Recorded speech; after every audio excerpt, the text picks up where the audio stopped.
అట్లాంటి దుర్మార్గుడిగా తయారయ్యాడు అమ్మ ఇచ్చిన సూది వల్ల. దేవుడు నేర్పిస్తాను ఈరోజు తల్లికి. కొట్టాడా? ఏం చేశావురా, ఎందుకు కొట్టాడు వాడు అని అనుంటే ఓ సప్పుడే మారిపోయాడు. మా పాస్టర్ గారు ఉంటారు, చూస్తున్నా ఏదో ఒక గోల్ చేసి వస్తాడు. వాళ్ళని అడగని ముందు నిన్ను అడుగుతా, ఏం చెప్పడం, ఎందుకు కొట్టాడు, ఏం చేసి వస్తున్నావు, వాగు అక్కడ ఏం జరిగింది, ఏమో ముందే అవుతుంది. తల్లిళ్ళు అందరూ అంతే ఉంటారు. తండ్రులు ఎక్కడ నాలుగు గట్టిగా స్తోత్రం చెప్పండి. హల్లెలూయా. క్షమించమని నేర్పించండి, ప్రార్థన నేర్పించండి. చేస్తే కదా నువ్వు బాడీ చేసింది, చేస్తే బాడీ చేస్తావు.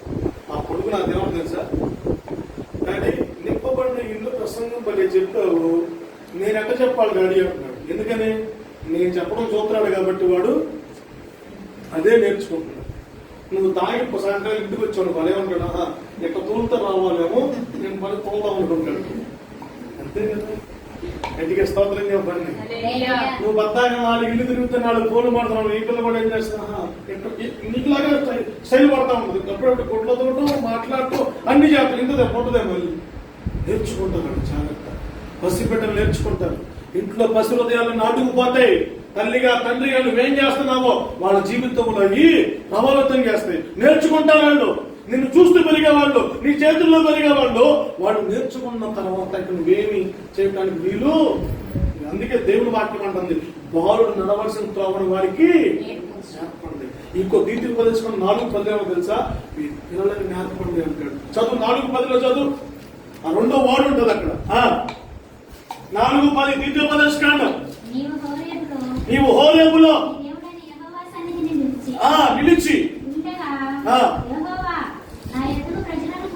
చదువు చదువు